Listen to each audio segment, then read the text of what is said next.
بسم الله الرحمن الرحيم. السلام عليكم ورحمه الله وبركاته. اهلا وسهلا بكم في حلقه جديده معانا من برنامجنا شقلب كانك.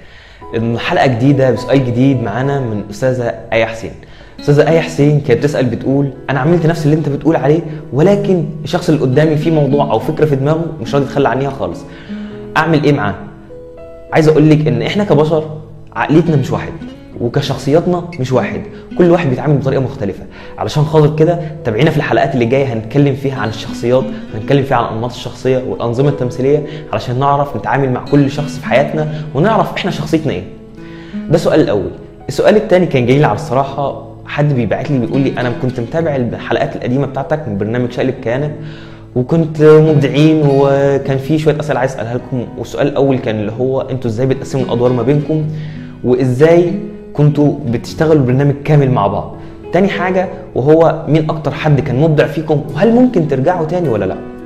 علشان خاطر كده عايز اقول لك ان احنا ان شء الله هنرجع، وهو دلوقتي حضرتك متابعه معانا في الحلقه بتاعتنا وده دليل ان احنا رجعنا وهنرجع بقوه. ليه؟ عشان خاطر التقسيم اللي هقولها لك دلوقتي. احنا الادوار ما بيننا كانت بتتقسم ازاي؟ ده احمد عبد الرحيم. احمد عبد الرحيم من الناس المهووسين بالكمبيوتر، بيفكر في الكمبيوتر في اي حاجه، فبيشتغل على البرنامج اي برنامج يلاقيه في وشه، زي ايه؟ سوني فيجاس، افتر افكت، فوتوشوب، اي برنامج يلاقيه في وشه بيشتغل عليه، وبيشتغل عليه بقوه جدا. ليه؟ لانه مهووس بالكمبيوتر واي حاجه بيبدع فيها. ده احمد عبد الرحيم. الثاني اللي معانا وهو محمود قرشي. محمود قرشي بيحب التصوير، من عشاق التصوير، فكان هو اصلا شغال في التصوير ولكن متخصص في تصوير الفيديو اكتر. علشان خاطر كده كان هو اللي بيختار الكادرات بتاعتنا علشان خاطر نقدر يطلع لنا بشكل جميل. اما الثالث ده محمد اسامه. محمد اسامه كان بيحب الصوتيات، عشان خاطر كده مهمته الاساسيه معانا وهي ان هو بيظبط لنا الصوت. الرابع محمود صبري. محمود صبري ده بيحب التمثيل جدا، بيعشق حاجه اسمها تمثيل. علشان خاطر كده كان بيكتب لنا سكتشات.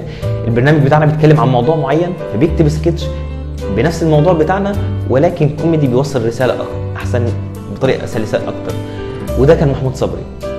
اما بقى اللي معانا رقم 5 وهو محمود عبد الله. محمود عبد الله ده كان بيشتغل معانا في التمثيل، ولكن تعالوا نشوف مقطع لمحمود عبد الله ونرجع. مع شركة خسسني شكرا، هتخس بفضل الله اولا واخيرا. هيبقى كده ده مفيش بعد ده.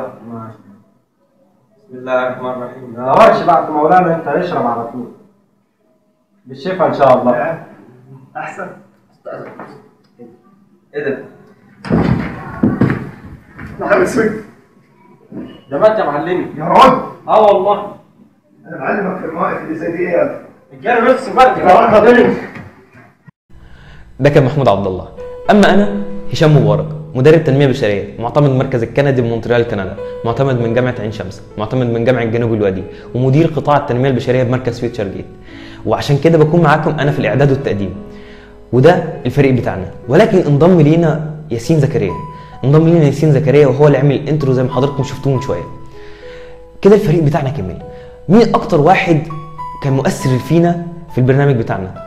كلنا كنا مؤثرين، كان كل واحد وليه دوره المخصص في المكان بتاعه.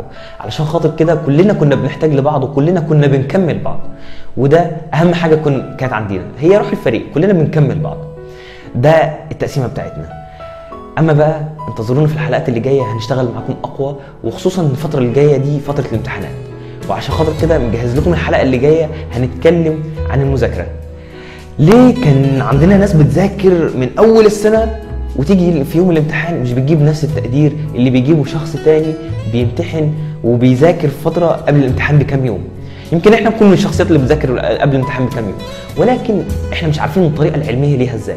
علشان خاطر كده هنكون مع بعضنا الحلقه اللي جايه ان شاء الله، هنتكلم ازاي نقدر نذاكر وايه المعلومات ال10 اللي نقدر نخش بيهم على المذاكره واحنا مطمنين وعارفين المعلومات بتاعتنا هتحفظ في السبكونشنس مايند او العقل اللاواعي بتاعي، علشان خاطر تحفظ معايا وتتحفر لما اخش الامتحان بتاعي ما انساش اي معلومه فيهم.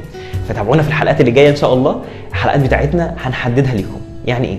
هيكون معانا حلقه يوم الاحد وحلقه يوم الثلاث وحلقه يوم الجمعه.